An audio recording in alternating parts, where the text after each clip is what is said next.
Shalom, sekilas info Gereja Baptis Indonesia Elsade Malang.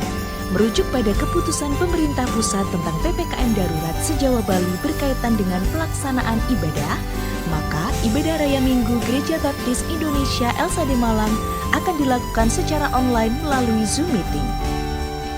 Persembahan dan persepuluhan dapat diberikan melalui transfer Bank BRI dengan nomor rekening 0579 0101 2105 506 atas nama Siiningsih Bendahara Gereja. Mari kita terus dukung dalam doa agar situasi pandemi COVID-19 ini dapat selesai dengan pertolongan Tuhan. Tetap semangat, patuhi protokol kesehatan, Tuhan Yesus memberkati.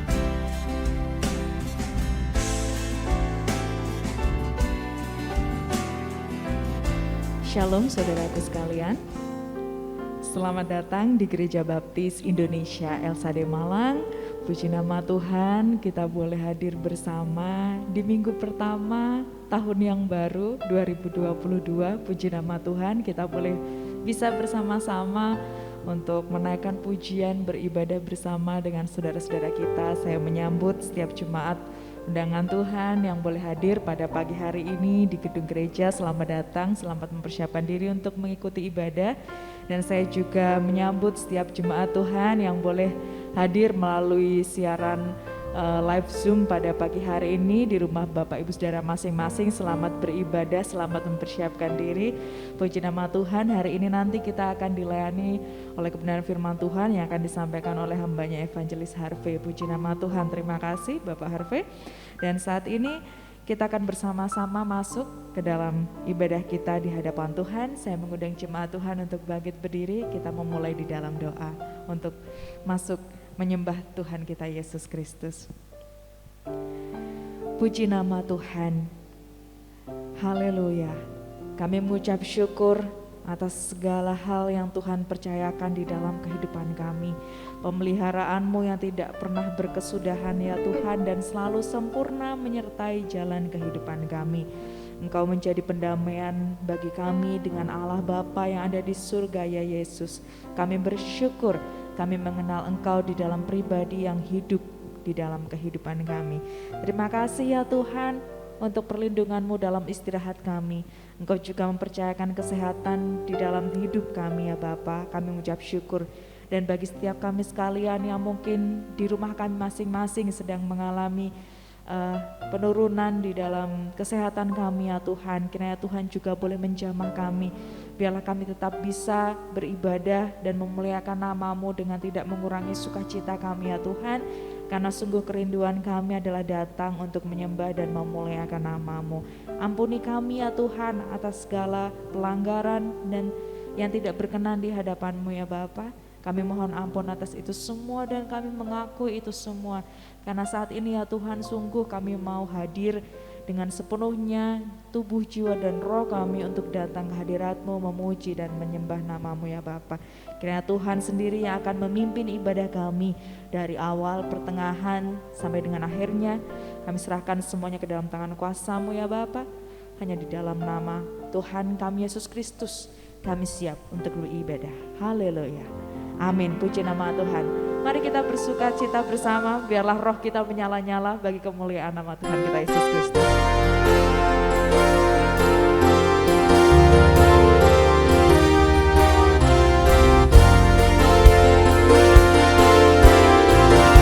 Kami bersuka buat Tuhan.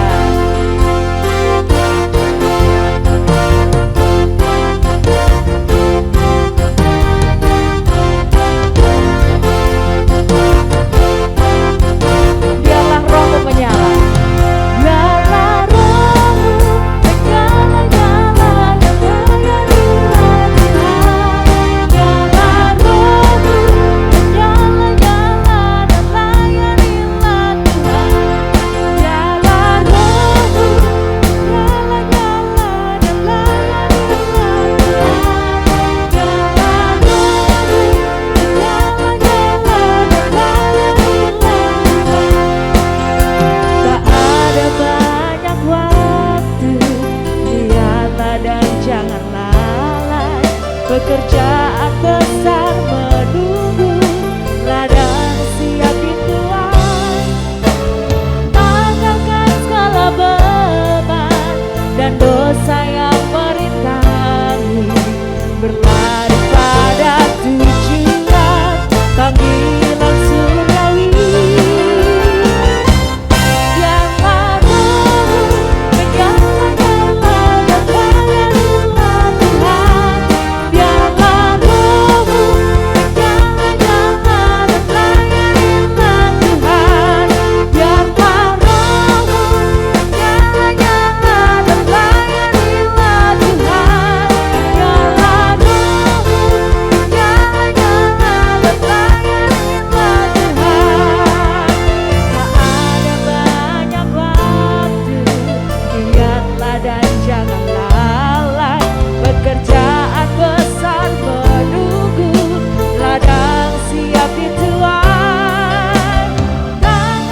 akan tetap terus bersuka bagi kemuliaan nama Tuhan, karena Tuhan Yesus baik. Amin.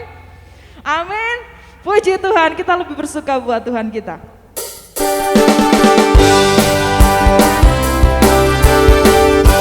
Haleluya, saya melihat sukacita Bapak secara luar biasa pada pagi hari ini Tuhan. Tiada berkesudahan kasih setiamu Tuhan, selalu baru rahmat-Mu bagiku. Haleluya. Hari berganti hari, tetap kulihat kasih-Mu, tak pernah berakhir di hidupku.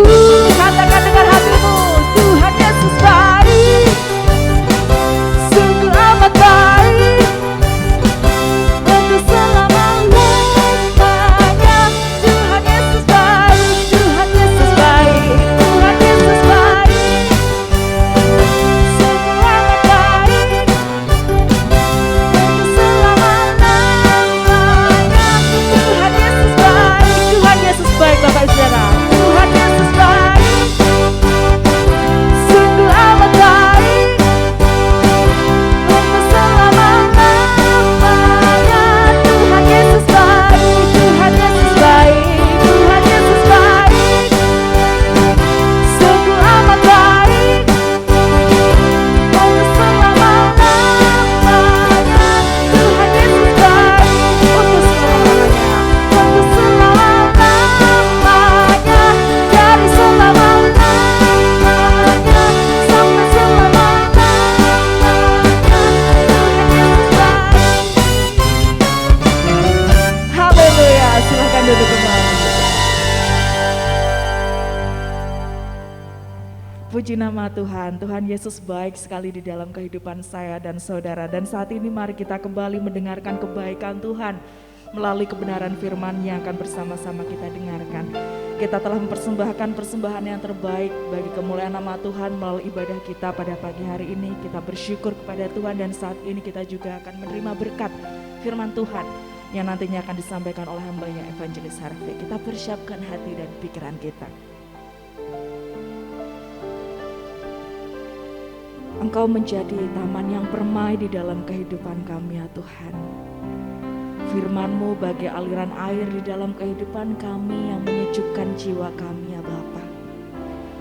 Persembahan kami telah kami serahkan ke dalam tangan kuasa-Mu ya Tuhan. Biarlah apa yang kami berikan untuk kemuliaan nama-Mu ini ya Tuhan bisa memuliakan nama-Mu dan juga bisa menyokong apa yang menjadi pelayanan pekerjaan Tuhan melalui gereja-Mu. Dan saat ini ya Tuhan, kami siapkan hati dan pikiran kami untuk kami boleh mendengar kebenaran firman-Mu. Inilah pujian penyembahan kami bagi nama-Mu ya Tuhan. Kami sambut firman-Mu yang bagai taman permai di dalam kehidupan kami. Terima kasih Bapa. Haleluya. Amin.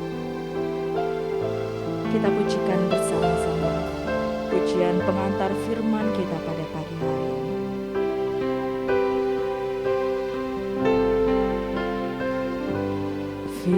Firman-Mu Tuhan bagaikan kebun penuh kembang yang datang memetik batu bersuka dan senang.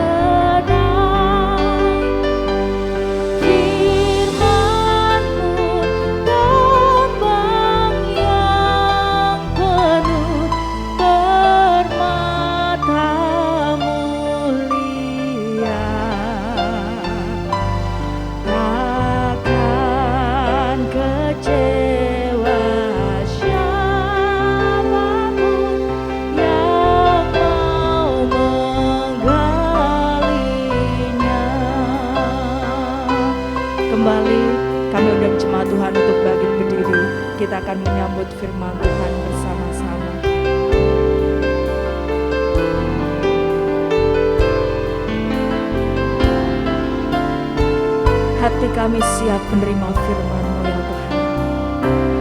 Firman-Mu Tuhan bagaikan bintang-bintang cerlah, musyafir tiada kan sesat, jalannya pun terang. Semoga firman-Mu Tuhan menjadi tambangku, menjadi taman yang bermai dan bintang panduku.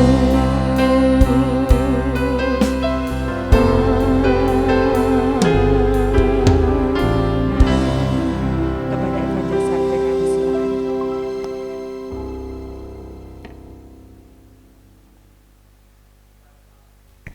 Kita tetap bangkit berdiri dan kita akan berdoa. Bapa kami di dalam surga, saatnya kami menyiapkan hati kami. Kami mau Tuhan ajar kami mau Tuhan didik kami di dalam kebenaran firman Tuhan. Dengan segala keterbatasan kami Tuhan, dengan segala ketidakmampuan kami Tuhan, kami mau Tuhan Engkau menerjemahkan firman-Mu ini di dalam setiap hati kami, sehingga kami boleh mengerti apa yang Tuhan inginkan, apa yang Tuhan maksudkan bagi kami sepanjang tahun 2022 ini. Silakan Tuhan bekerja, silakan Tuhan mengurapi kami siap untuk dibentuk melalui firman Tuhan. Di dalam nama Tuhan Yesus Kristus yang menjadi Tuhan kami, sumber firman yang hidup, kami boleh berdoa dan siap mendengar firman Tuhan. Amin. Silakan duduk Bapak Ibu Saudara. Selamat pagi Bapak Ibu Saudara yang dikasihi Tuhan. Selamat tahun baru. Saya melihat wajah Bapak Ibu Saudara berseri-seri karena tahun baru, tapi saya berharap itu bukan karena Bapak Ibu Saudara banyak kue di rumah. Ya, kalau banyak kue masih sisa bisa dikirim ke rumah saya. Nanti pasti habis. Wajah berseri-seri itu bukan karena apa, tetapi karena Tuhan menaruh sukacita di dalam hati dan pikiran Bapak Ibu Saudara sekalian. Karena Dia mau setiap anak-anaknya boleh melewati kehidupan ini dengan penuh sukacita, dengan penuh harapan, dan tidak pernah mengeluh sedikit pun. Silakan Bapak Ibu menoleh kanan kiri, lambaikan tangan, berikan senyum meskipun pakai masker, ya sebagai bentuk ungkapan sukacita dan perhatian kita. Baik Bapak Ibu Saudara yang dikasihi Tuhan, untuk mengawali minggu pertama di dalam tahun 2002 ini, kita akan mencoba melihat akan firman Tuhan di dalam 1 Yohanes pasal yang kedua. Saya coba lihat dulu catatan saya. 1 Yohanes pasal yang kedua ayat 2. Sudah ketemu? 1 Yohanes pasal 2 ayat yang kedua. Kalau sudah ketemu kita akan baca bersama-sama secara keras ya, dengan keras ya. Sudah? 3, 4. Dan Ia adalah pendamaian untuk segala dosa kita. Dan bukan untuk dosa kita saja, tetapi juga untuk dosa seluruh dunia. Bukan untuk dosa kita saja, Yesus lahir sebagai pendamai. Bukan untuk dosa saya dan saudara saja, tetapi dosa seluruh dunia. Tidak memandang suku bangsa, tidak memandang latar belakang dan sebagainya, tetapi hanya semata-mata bahwa kita ini manusia yang perlu diselamatkan oleh Tuhan karena dosa. Bapak Ibu Saudara yang dikasihi Tuhan, peristiwa kelahiran Yesus itu merupakan kejadian yang sangat luar biasa. Saya katakan sangat luar biasa, kenapa? Ada yang bisa jawab? Nanti hadiahnya saya mintakan Mbak Niken kalau bisa menjawab. Kenapa? Saya katakan peristiwa kelahiran Yesus merupakan peristiwa yang sangat luar biasa. Kenapa? Berbeda dengan kelahiran manusia pada umumnya, berbeda dengan kelahiran tokoh-tokoh agama pada umumnya. Ada yang bisa jawab? Satu saja, silakan. Ada? Baik, mengapa kelahiran Yesus merupakan peristiwa yang luar biasa?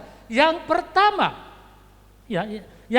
saya mencatat 700 tahun sebelum kelahiran Yesus itu sudah dinubuatkan oleh Nabi Yesaya. Bayangkan Bapak Ibu, 700 tahun sebelum peristiwa kelahiran ini, kelahiran Yesus itu sudah diberitahukan oleh Nabi Yesaya. Bahkan Nabi Yesaya dengan rinci, dengan detail menjelaskan siapa Yesus itu. Silakan Bapak Ibu buka di dalam Yesaya pasal 9 ayat 5. Kalau sudah ketemu, yang suaranya keras silakan membantu saya, Bung Hendri mungkin ya. Yesaya 9 ayat 5. Di situ Nabi Yesaya mengatakan dengan jelas siapa Yesus itu. Silakan Bu. Yesaya 9 ayat 5. Sebab seorang anak telah lahir untuk kita, seorang putra telah diberikan untuk kita, lambang pemerintah ada di atas bahunya, dan namanya disebutkan orang penasihat ajaib, Allah yang perkasa, Bapa yang kekal, Raja damai. Ya, Nabi Yesaya memberikan fakta, 7 fakta minimal. Kalau Bapak Ibu perhatikan di situ, 7 fakta tentang anak yang akan dilahirkan, tentang Yesus yang akan dilahirkan 700 tahun kemudian. Luar biasa bukan? Yang pertama, seorang anak telah lahir. Yang kedua, seorang putra telah diberikan. Yang ketiga, lambang pemerintahan ada di atas bahunya. Yang keempat, penasihat ajaib. Kelima, Allah yang perkasa. Keenam, Bapa yang kekal. Dan yang ketujuh, Raja damai. Luar biasa. Lalu yang kedua, Bapak Ibu Saudara yang dikasihi Tuhan, kelahiran Yesus merupakan kelahiran yang sangat luar biasa karena diberitakan langsung oleh malaikat. Tidak pernah ada dan tidak akan pernah ada kelahiran manusia atau tokoh agama apapun diberitahukan oleh malaikat. Apalagi langsung diberitahukan berikut nama yang akan diberikan pada bayi Yesus itu. Kita buka di dalam Lukas pasal 2. Ya, di situ dikatakan apa? Silakan. Yang keras suaranya, Bu Dewi mungkin. Ayat 10 sampai 12.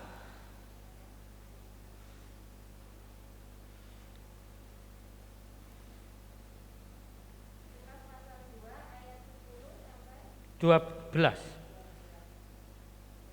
Lalu kata malaikat itu kepada mereka, jangan takut, sebab sesungguhnya aku memberitakan kepadamu kesukaan besar untuk seluruh bangsa. Hari ini telah lahir bagimu juru selamat, yaitu Kristus Tuhan kita jauh. Dan inilah tandanya bagimu, kamu akan menjumpai seorang bayi dipukul dengan api dan terbaring di dalam palungan. Ya, dilanjut Matius pasal 1 ayat 21. Silakan Yuma, bisa dibacakan dengan keras. Matius 1 ayat 21.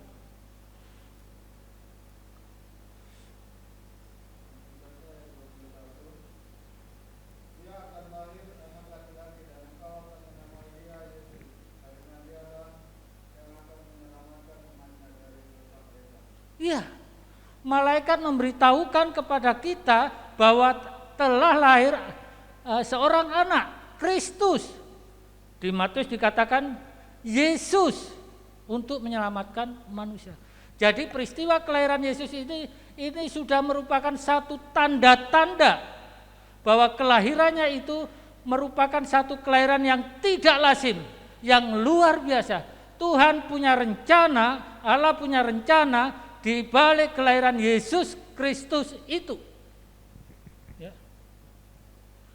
Jadi dari peristiwa ini saja Bapak Ibu Saudara, kalau kita renungkan, kalau kita pikirkan dengan tenang, dengan kita renungkan dengan tenang, itu akan tersirat bahwa Tuhan punya rencana bagi dunia ini dengan kelahiran Yesus.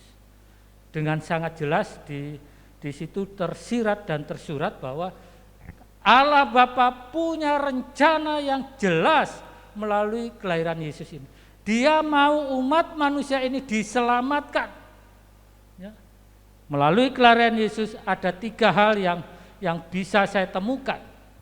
Ya. Melalui kelahiran Yesus ada 3 hal yang saya temukan. Yang pertama, Bapak Ibu, ya, kelahiran Yesus membawa atau memberikan kepada kita perdamaian, ya, memperdamaikan manusia yang berdosa dengan Allah Bapa. Nah, di situ bisa dilihat di Kolose pasal 1 ayat 20 dikatakan, dan oleh Dialah ia memperdamaikan segala sesuatu dengan dirinya, baik yang ada di bumi maupun yang ada di surga, sesudah ia mengadakan pendamaian oleh darah salib Kristus. Jadi rencana Allah untuk melalui kelahiran Yesus itu untuk memperdamaikan Bapak Ibu Saudara dan saya dengan Allah Bapa. Karena kehidupan kita adalah kehidupan orang yang berdosa. Bapak Ibu Saudara yang dikasihi Tuhan, sebelum manusia pertama atau Adam jatuh ke dalam dosa, hubungan Allah Bapa dengan manusia itu sangat harmonis. Ada hubungan timbal balik. Allah Bapa bisa berkunjung ke menemui manusia, begitu juga manusia bisa mencari Allah Bapa dan berbincang-bincang. Tidak ada sekat dosa, berbicara layaknya seperti kita, saling menyapa, ya, saling menyapa. Tetapi sejak manusia itu jatuh ke dalam dosa, hubungan itu sudah hilang. Sejak manusia jatuh dalam dosa, hubungan Allah Bapa dengan manusia sudah hilang, sudah terpisah. Karena ada dosa. Allah Bapa tidak bisa menemui manusia lagi. Begitu juga manusia tidak bisa mencari Allah Bapa. Karena ada sekat dosa yang menghalangi mereka untuk bisa seperti sedia kala. Ya. Sejak itulah kehidupan manusia terusir dari Taman Eden. Sejak dosa yang ada di dalam manusia itu, manusia harus menerima konsekuensinya. Dia harus terusir dari Taman Eden dan dia harus mengalami kesusahan. Kalau Bapak Ibu pelajari di kitab Kejadian, dengan jelas dikatakan manusia akan bersusah payah, manusia akan mengalami kesusahan untuk mencari nafkah. Ya. Sampai saat ini kuasa dosa ada di dalam kehidupan manusia, termasuk Bapak Ibu Saudara dan saya. Sampai saat ini hidup kita, hidup manusia itu mengalami yang namanya kesusahan, mengalami yang namanya kebencian, mengalami yang namanya perseteruan, mengalami yang namanya hal-hal yang tidak baik. Ya. Itu semua karena dosa, Bapak Ibu Saudara. Dosa yang sudah merasuk di dalam hidup kita. Ya. Dan manusia sadar bahwa dirinya sudah tidak bisa menemui Allah. Manusia berusaha sekuat tenaga untuk mencari Allah, untuk bisa berhubungan kembali dengan Allah, tetapi itu semua adalah sia-sia. Di surat Titus atau kitab Titus dikatakan, perbuatan baik tidak bisa menyelamatkan, pendidikan tidak bisa menyelamatkan, apapun juga tidak bisa menyelamatkan. Manusia harus menanggung upah dosa. Ya. Bahkan saya mencatat, saya menemukan manusia di dalam Roma, ya, tidak usah dibuka. Ya, Roma pasal 3 dikatakan manusia tidak ada yang benar.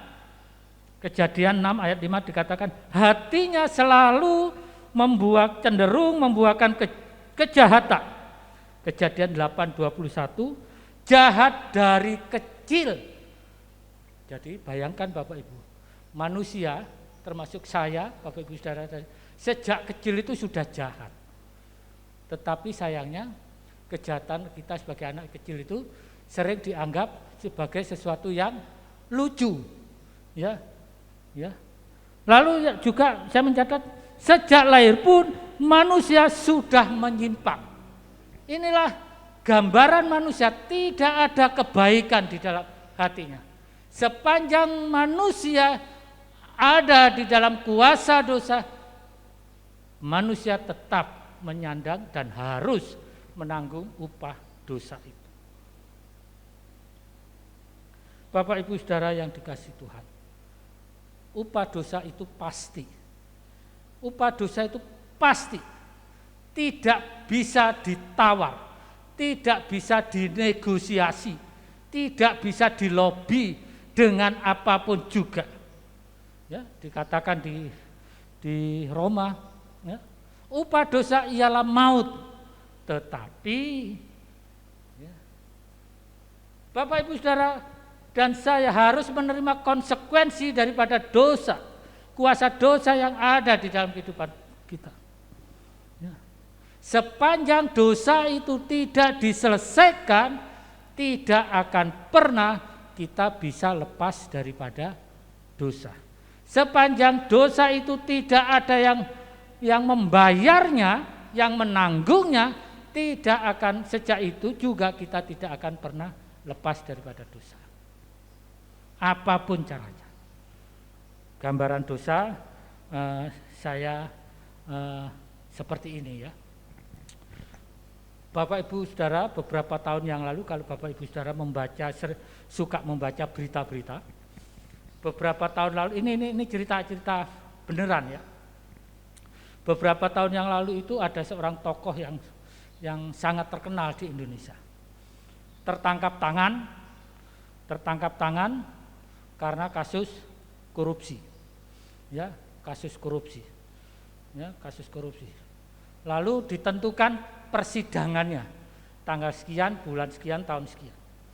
Lalu sebelum tanggal sidang itu, si tokoh ini, saya mencatat, si tokoh ini berusaha untuk mengundang anak-anak yatim, mengundang sebanyak mungkin anak-anak yatim dari berbagai penjuru. Lalu dia menyumbang tempat-tempat ibadah. Lalu dia menyumbang tokoh-tokoh agama, orang-orang atau pemuka-pemuka agama. Dia berusaha dengan kebaikan itu, mungkin dia berharap supaya dibebaskan dari dosa. Lalu medsos kemarin saya baca, siapa namanya itu saya lupa, lupa saya. Itu dari Nigeria atau apa itu. Dia mati dan dia minta di dalam petinya itu disediakan uang sebanyak-banyaknya dan perhiasan yang dia miliki. Tujuannya apa? Tujuannya kata dia sebelum meninggal itu untuk menyuap Tuhan supaya dosanya diampuni oleh Tuhan dan dia masuk ke surga. Mengenai tokoh yang pertama tadi Bapak Ibu, pada saat sidang, apa benar saudara telah melakukan tindak pidana ini dengan saksi dan bukti ini? Iya Pak Hakim, tapi saya sudah berusaha untuk menyantuni anak-anak yatim dengan banyak. Saya sudah berusaha menyantuni tokoh-tokoh agama dan sebagainya. Bagaimana dengan hakim? Apakah hakim akan membebaskan Bapak ini? Ternyata tidak, Bapak Ibu Saudara. Ternyata tidak. Seluruh kebaikan yang dilakukan Bapak ini tidak bisa menghapuskan hukuman yang harus dia terima. Akhirnya dia divonis seumur hidup. Sampai sekarang dia masih sekolah. Jadi dosa, kuasa dosa begitu kuat dan kita harus menanggung konsekuensinya. Kelahiran Yesus ini untuk memperdamaikan manusia yang berdosa, memperdamaikan kita dengan Allah Bapa, supaya kehidupan atau kuasa dosa ini bisa dipatahkan atau dibayar lunas oleh Yesus Kristus, bukan oleh yang lain. Ya. Jadi luar biasa Bapak Ibu Saudara. Kelahiran Yesus sangat-sangat luar biasa. Bukan kelahiran seperti manusia pada umumnya. Jadi kalau kita renungkan, luar biasa. Kita bersyukur dan kita harus bersyukur dan terus bersyukur karena kita sudah diperdamaikan dengan Allah Bapa yang harusnya kita menanggung hukuman atau upah dosa. Ya, itu yang pertama, Bapak Ibu. Yang kedua, kelahiran Yesus memberikan damai bagi manusia. Saya ulangi, memberikan damai bagi manusia. Kita buka di dalam Yohanes pasal 14 ayat 27. Silakan Pak Matius bisa baca. Ya.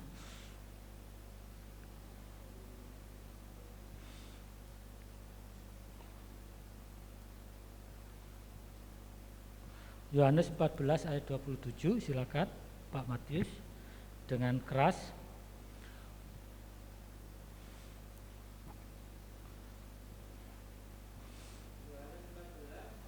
Ayat 27.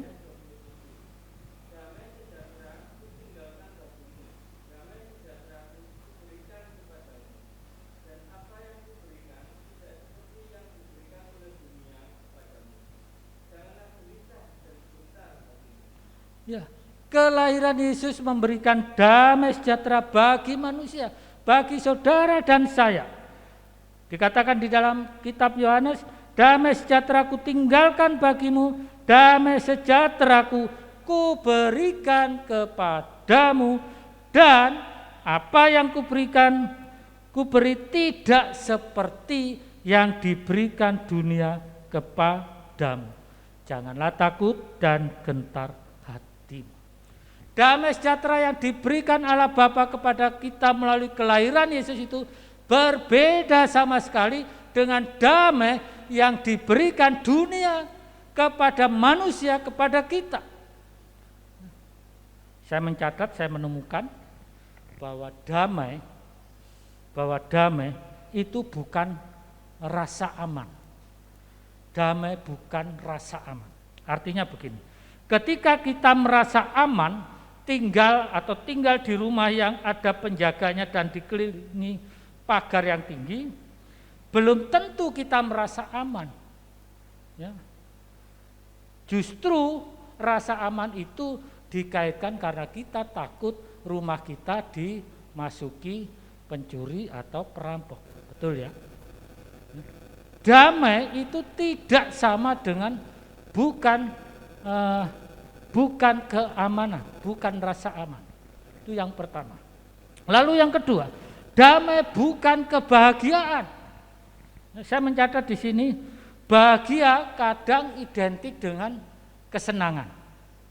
Ya. Bahagia kadang identik dengan kesenangan. Banyak orang yang bersenang-senang dalam pesta. Banyak orang yang memiliki harta yang melimpah. Bahkan saking kayanya, ya, pagi ini sarapan di Malang, nanti siang itu bisa sarapan di luar negeri. Sorenya bisa pindah ke negara lain. Malamnya bisa kembali ke malam. Ya. Jadi damai bukan berarti kebahagiaan. Ya. Lalu kalau begitu damai itu apa? Kira-kira ada yang bisa memberi masukan, damai itu apa? Kalau bukan keamanan, kalau bukan kebahagiaan, berarti damai itu apa? Damai itu apa? Damai yang diberikan Yesus itu, ya, saya mencatat ini. Jadi damai yang diberikan Yesus adalah berkaitan erat dengan kondisi di dalam diri kita. Karena sudah memiliki Yesus, karena sudah ada Yesus di dalam hati kita, ya, sehingga itu tidak bisa diganggu, ya, tidak bisa diganggu oleh situasi apapun juga. Jadi saya ulangi Bapak Ibu, jadi damai yang diberikan Yesus adalah berkaitan erat dengan kondisi dalam hati kita. Karena kita sudah menerima Yesus, menempatkan Yesus di dalam hati kita, dan itu tidak bisa diganggu oleh situasi apapun juga. Inilah sejatinya damai yang diberikan Allah, damai yang diberikan Yesus di dalam kehidupan kita. Ya. Dengan damai sejahtera itu, dengan damai yang kita terima dari Yesus itu, kita dimampukan untuk melakukan hal-hal yang baik. Kita dimampukan untuk memikirkan perkara-perkara yang luar biasa, perkara-perkara yang di atas, perkara-perkara rohani. Karena apa? Karena kita sudah tidak masalah lagi dengan apa yang ada di sekitar kita. Kita sudah tidak terganggu lagi. Kita sudah tidak terpengaruh lagi dengan apapun juga yang ada di lingkungan kita. Karena kita sudah memiliki Yesus. Yesus ada di dalam hati kita. Ya. Damai itu akan membawa kita, membawa Bapak Ibu dan Saudara untuk melakukan hal-hal kebajikan, untuk melakukan hal-hal atau perkara-perkara yang di atas, memikirkan hal-hal yang di atas. Ini yang dimaui Tuhan bagi kehidupan kita, Bapak Ibu Saudara yang dikasihi Tuhan. Ya. Ya. Jadi siapapun kita, ya, apapun latar belakang kita, apapun pendidikan kita, kalau Bapak Ibu, kalau kita sudah menerima damai itu dari Yesus dan menempatkan Yesus di dalam hati kita, jangan pernah hentikan, jangan pernah matikan, ya, kemampuan kita untuk melakukan hal-hal kebaikan, untuk memikirkan hal-hal yang di atas, perkara-perkara yang di atas. Tuhan mau kita memikirkan, melakukan perkara-perkara yang di atas, perkara-perkara yang ada nilai kekekalannya. Tuhan mau kita juga menjangkau banyak orang. Inilah sesungguhnya makna Natal yang terdalam di dalam kehidupan kita, Bapak Ibu Saudara yang dikasihi Tuhan. Ya. Kalau seluruh jemaat di tempat ini, saya yakin jemaat di tempat ini sudah menerima damai dari Kristus. Saya 100% yakin. Ya. Kalau jemaat di tempat ini sudah menerima damai dari Kristus dan tidak menghentikan dan tidak berhenti sampai di situ, dan terus melakukan perkara-perkara yang di atas, memikirkan perkara-perkara di atas, hal-hal yang bernilai kekekalan, gereja ini akan penuh. Amin. Ya. Banyak pekerjaan Tuhan terus dilakukan oleh gereja ini. Banyak pekerja Tuhan yang bermunculan. Banyak orang-orang yang diutus oleh gereja ini untuk melakukan misi pekabaran Injil. Karena suka tidak suka, baik tidak baik waktunya, siapapun kita harus mengabarkan kabar baik. Itu sudah tersirat dan tersurat di dalam firman Tuhan. Jadi jangan pernah hentikan, matikan abaikan damai yang ada di dalam kehidupan Bapak, Ibu, Saudara, dan saya. Tahun 2022 kita harus melakukan karena kita sudah dimampukan untuk terus melakukan hal-hal kebaikan, memikirkan hal-hal yang di atas, perkara-perkara yang di atas, sampai pada akhirnya nama Tuhan dipermuliakan, nama Tuhan semakin disebarluaskan, bendera-bendera Kristus banyak ditancapkan di beberapa tempat. Itu yang kedua Bapak Ibu Saudara.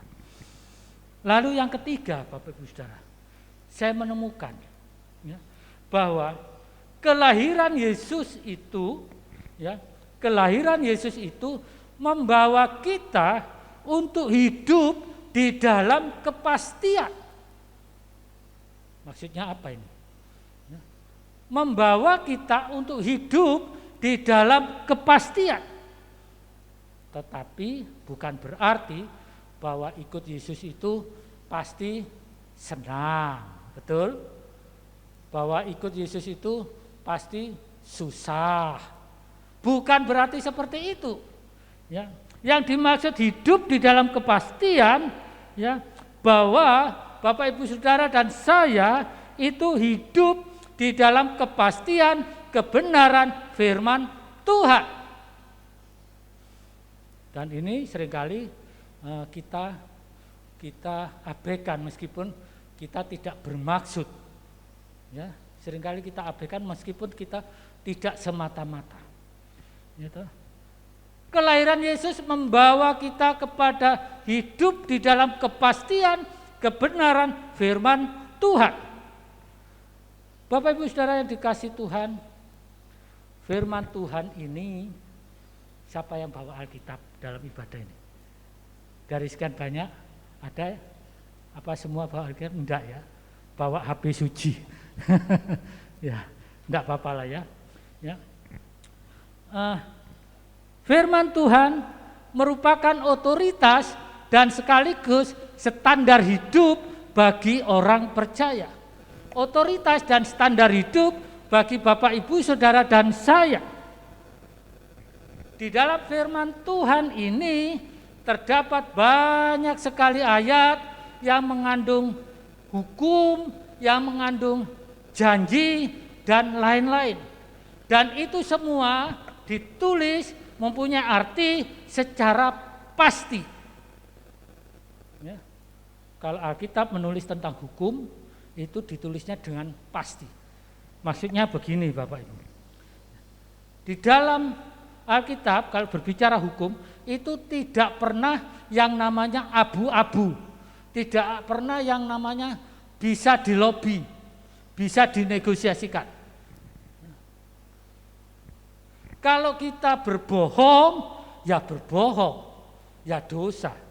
Alkitab katakan, tidak ada berbohong untuk kebaikan dibolehkan. Pernah dengar ya? Berbohong untuk kebaikan. Yang namanya mencuri, ya mencuri itu berdosa. Tetapi yang terjadi, mencuri untuk dibagikan kepada orang lain, itu boleh. Nah, ini sudah dimodifikasi, dinegosiasi. Kemarin beberapa waktu yang lalu dikatakan di medsos, mencuri air milik pemerintah itu boleh. Ya, kalau Bapak Ibu baca di medsos ada seperti itu. Yang namanya mencuri itu ya mencuri. Ya. Kita sedang berpikir di dalam pikiran kita atau hati kita tidak senang kepada orang lain pun itu sudah berdosa. Tidak ada orang yang tahu loh. Ya, betul. Jadi firman Tuhan menulis apapun juga itu secara pasti dan ada konsekuensinya. Tidak bisa ditawar, tidak bisa dinegosiasi, tidak bisa dimodifikasi. Kalau menikah, ya, kita harus punya pasangan satu saja.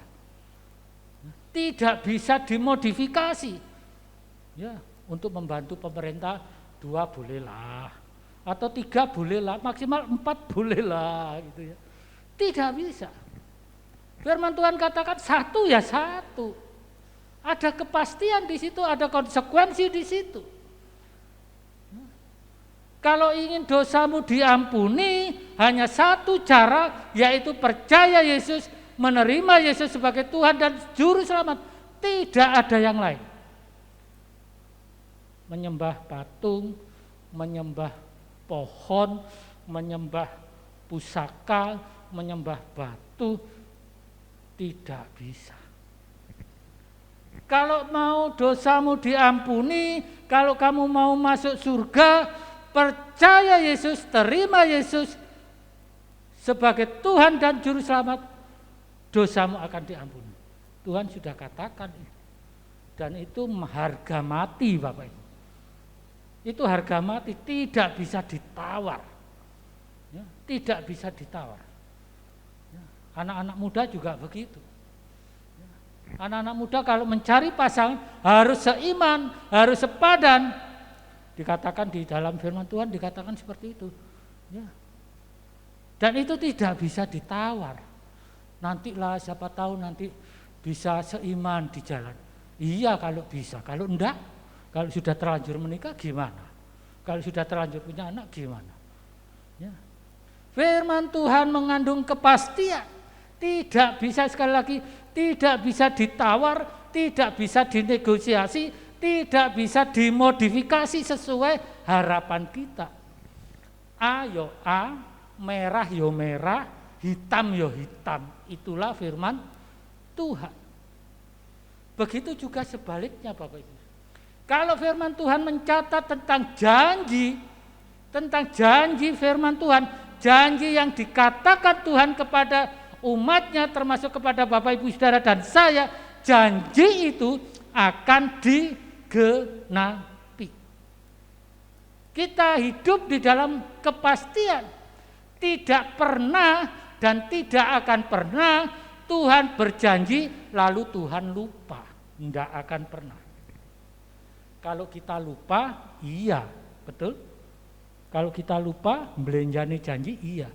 Tetapi Tuhan tidak akan pernah akan janji yang sudah diucapkan bagi kita.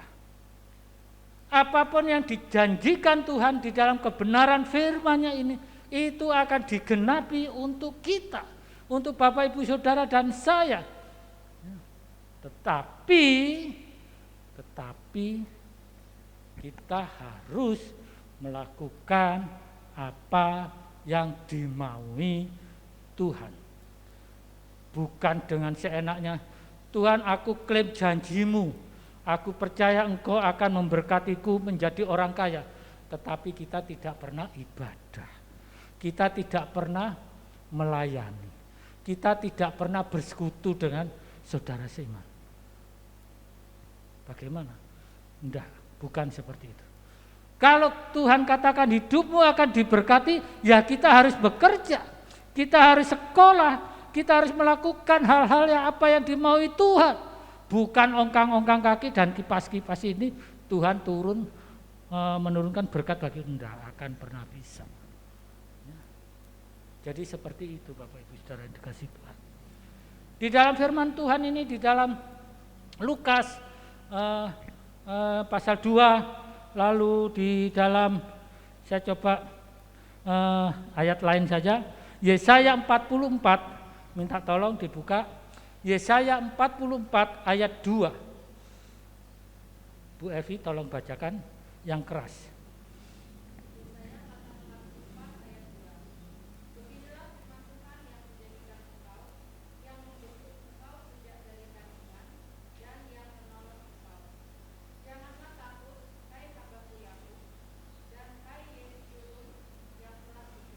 Ya, di situ dikatakan janganlah takut. Ya, di Lukas malaikat mengatakan juga janganlah takut. Ya. Di kitab Yesaya ini dengan jelas dikatakan, beginilah firman Tuhan yang menjadikan engkau, yang membentuk engkau dari kandungan dan yang menolong engkau. Jadi kita ini sudah dibentuk Tuhan sejak dari kandungan ibu kita dan menolong kita di dalam kandungan ibu kita. Untuk itu Tuhan katakan, jangan takut hai hambaku Yakub dan hai Yesurun yang telah kupilih. Jadi Yesurun itu nama lain atau nama panggilan dari Yakub atau Israel. Kita ini adalah keturunan Israel. Ya. Janganlah takut hai hambaku. Janganlah takut hai umat EBC, jemaat EBC yang telah kupilih. Jadi Bapak Ibu Saudara, Tuhan memberikan kepastian di dalam hidup kita. Janganlah takut ditulis 365 kali di dalam firman Tuhan. Ini artinya bahwa kehidupan Bapak Ibu Saudara setiap hari harus dilandaskan oleh firman Tuhan. Jangan takut. Apapun juga yang ada di depan kita, yang kita hadapi, yakini bahwa Tuhan akan menolong. Karena Dia sudah mengatakan jangan takut. Itu satu kepastian loh Bapak Ibu. Itu satu kepastian loh. Ya. Kita harus imani dan kita harus hidupi janji firman Tuhan ini. Tuhan tidak pernah berbohong. Tuhan tidak pernah tidak menepati janjinya. Dia akan menepati janjinya. Tidak yang spektakuler. Ya. Dia hanya katakan jangan takut. Itu ditulis 365 kali dalam firman Tuhan. Itu artinya membawa kepada kita setiap hari kita dituntut, kita dibawa untuk hidup percaya kepada Yesus. Apapun juga yang kita temui di dalam hidup kita. Bapak Ibu Saudara yang dikasihi Tuhan, seperti kesaksian di malam tutup tahun, kurang lebih 5 tahun saya bergabung dengan gereja ini, dan Tuhan bawa saya ke Kasembon, dan seperti yang saya katakan, saya kadang merasa begini, bisa enggak ya orang Kasembon itu mengerti tentang apa yang saya sampaikan. Ya. Tetapi puji nama Tuhan, ya hari demi hari saya ikuti saja arus atau alur daripada Tuhan itu. Saya ikuti. Ya, ditolak sana, pindah ke sini. Ditolak sini, pindah ke sini. Ditolak sini, pindah ke situ. Ya, saya ikuti. Sampai akhirnya kehidupan saya ada sukacita dan saya merasa diyakinkan bahwa inilah panggilan Tuhan. Inilah ladang yang harus saya kerjakan bersama dengan istri saya. Ini bukan kebetulan. Ya. Saya menghidupi firman Tuhan itu bahwa Dia sebagai kepala gereja kita, sebagai kepala gereja saya, Dia akan menuntut saya, Dia akan menolong saya, Dia akan membawa saya kepada jalannya, bukan jalan saya.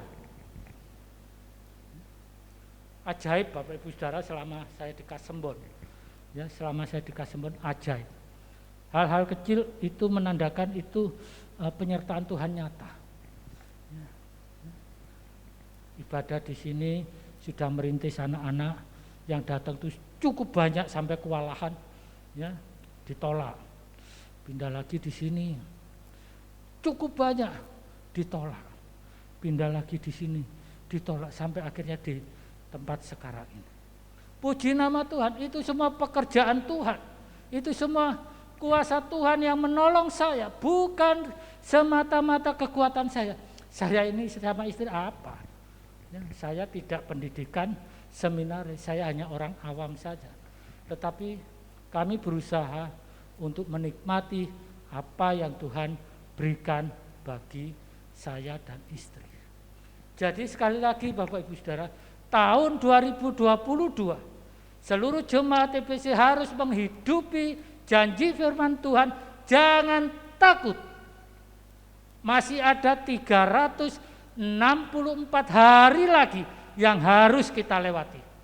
Sekolah kita, pekerjaan kita, usaha atau perdagangan kita atau profesi kita, serahkan itu kepada Tuhan dan jangan pernah takut dan gentar.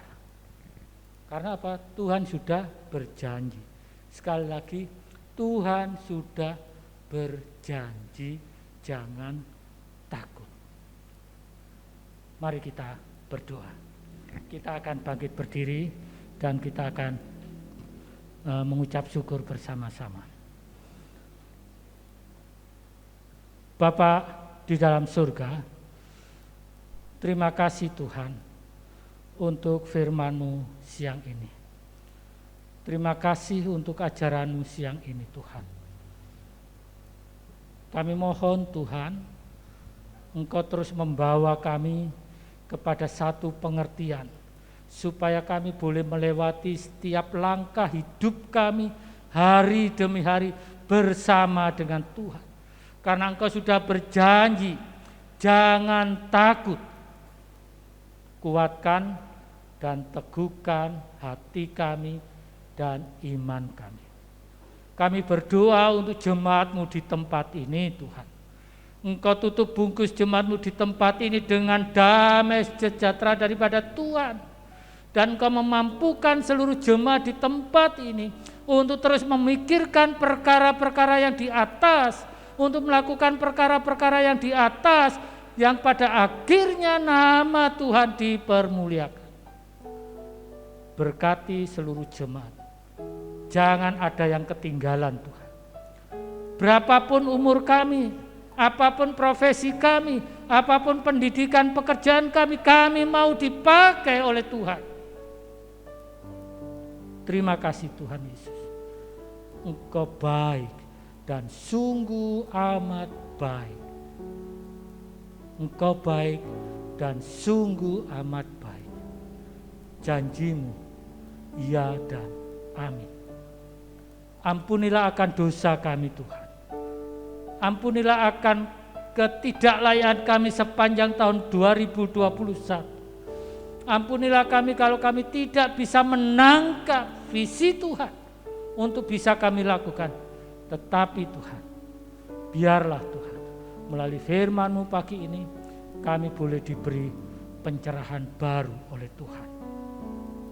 Ampuni segala dosa kami, pelanggaran kami, sikap hidup kami, tingkah laku kami yang tidak berkenan kepada Tuhan. Di dalam nama Tuhan Yesus Kristus yang menjadi Tuhan kami, Allah kami dan Juru Selamat kami yang sudah lahir di dalam hati kami berdoa, mengucap syukur bersama-sama. Katakan bersama, amin.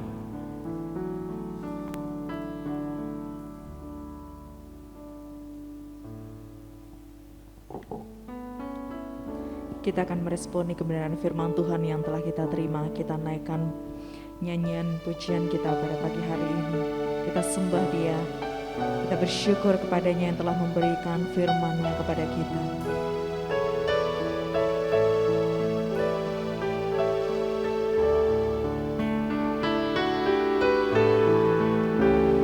Kala ku cari damai, hanya aku dapat dalam Yesus.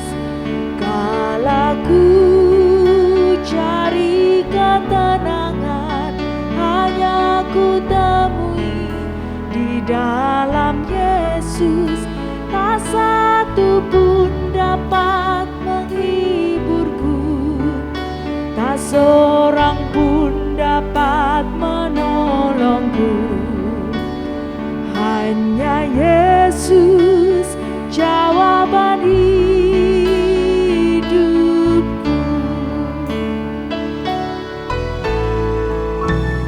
Kalau ku cari damai, hanya ku dapat dalam Yesus. Kalau ku cari ketenangan, hanya ku temui di dalam Yesus. Tak satu pun dapat menghiburku, dapat menolongku. Katakan, hanya Yesus jawaban hidupku.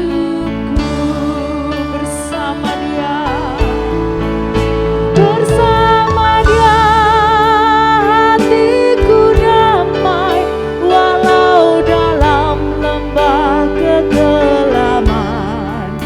Bersama Dia hatiku tenang, walau hidup penuh tantangan.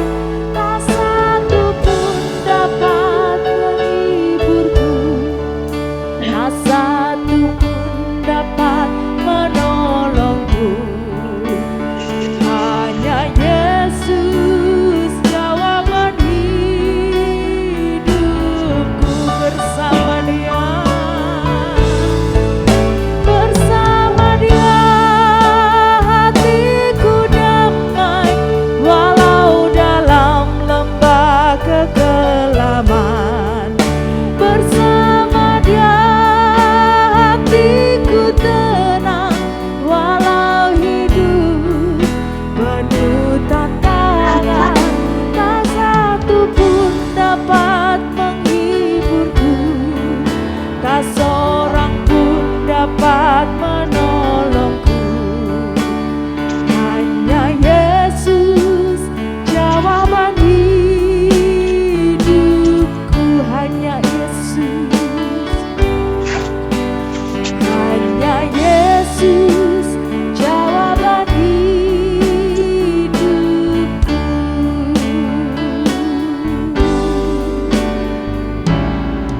Untuk doa berkat dan doa penutup kepada Evangelis Harvey, kami persilakan.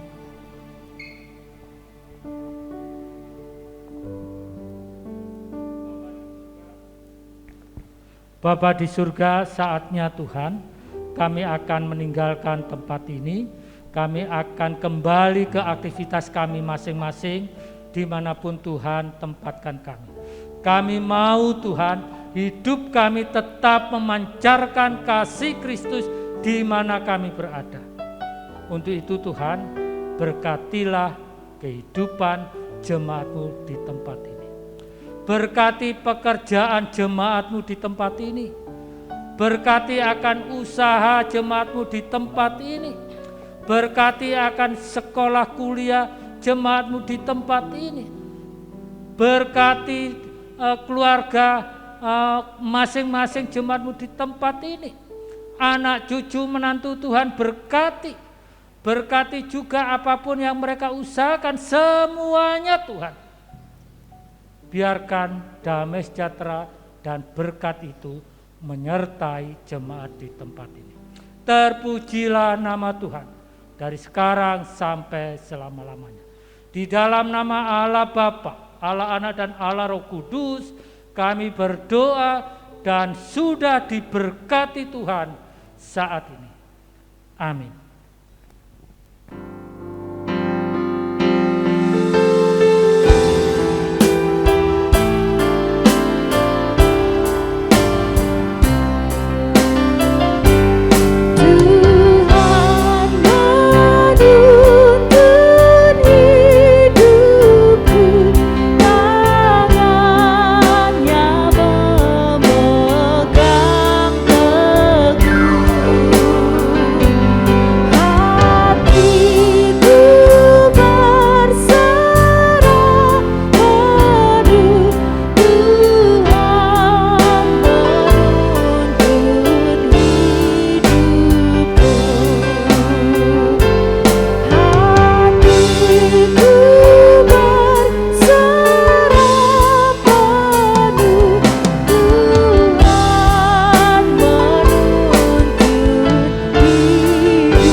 Terima kasih untuk kebersamaan jemaat sekalian, baik yang ada di gedung gereja maupun yang ada di rumah masing-masing. Selamat hari Minggu, Tuhan Yesus memberkati. Sampai berjumpa minggu depan.